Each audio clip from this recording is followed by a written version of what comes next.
We will start in the south with a banger, Big Texas, where they have not only I-69 proper, but 3 stems and 2 auxiliary routes.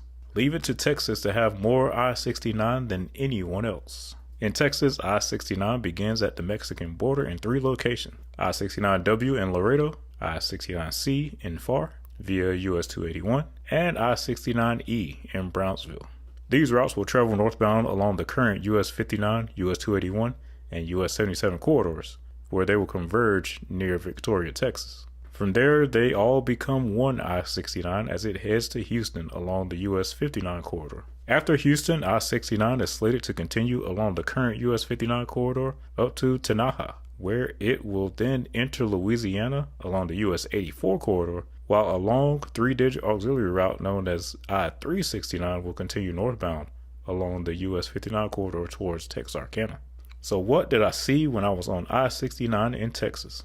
Well, in Laredo, if you're coming off I-35, you'll see signs for I-69W and the World Trade Bridge. Currently, this was the only part of I-69W that was signed. I did hop on the World Trade Bridge up until the last point before committing to crossing into Mexican customs. And let's just say it lives up to its name. Almost the entire highway was trucks, and massive industrial areas surround the highway. World trade is happening here indeed. US 59 did continue briefly as a freeway east of I-35, but there is no I-69W signage here as of yet, and I didn't spot any construction either. Over in the Rio Grande Valley city of Pharr is I-69C. I did get to travel from the current northern end of the highway north of Edinburgh, and have to say that it gets pretty rural up here. From there, southbound to Pharr, you have a standard 4-lane roadway. The current interchange with I-2 at the terminus is a mess right now, as Texas is in the process of constructing the final design. In order to reach the border and continue along US 281, currently one must utilize the frontage roads to bypass the current interchange with I-2. It appears that I-69C will end at I-2 and not directly access the border. I took I-2 eastbound over the seemingly endless number of little towns along the route,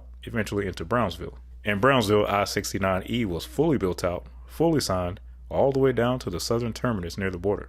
What I did notice is that despite Google Maps labeling it as such, I-169 was in fact not signed, at least not from I-69E. Instead, it is shown as State Highway 550 and has not yet received the I-169 designation. Traveling northbound out of Brownsville, I-69E went all the way up past Raymondville before becoming US 77. I took US 77 north, and while I-69E didn't make another appearance here, the area was pretty rural and various bypasses of the towns along the route were either completed or currently under construction. So it looks like I-69E will be the first section of the 3-way split that Texas will finish.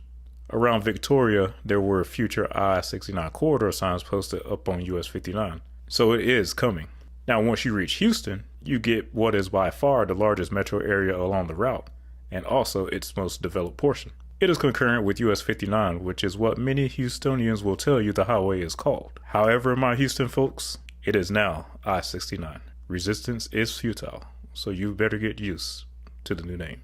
The I-69 designation continues up to Cleveland and is under construction in various sections north of there. I didn't get to travel up the US 59 corridor in person yet, but the final part of the highway that I saw in Texas was in Texarkana. In Texarkana, you'll see I-369 signed and built out on the western bypass of the city up to I-30. So why does Texas want I-69 so bad? Well, first, Texas has never had a highway plan for the state that it didn't want. It might end up being the only state that builds the fabled Interstate 14 that we'll talk about on a later video.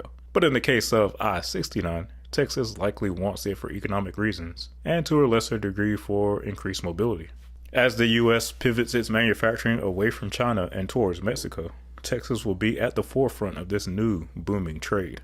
I-35 is a heavy populated corridor that currently serves most NAFTA trade, but I-69 will be traveling through much less populated territory, making it an excellent corridor for moving the massive amount of freight traffic that is coming to the state. This will also help alleviate some of the issues on I-35 and reserve more of its capacity for local travelers. I'm sure the folks in Austin will be thankful.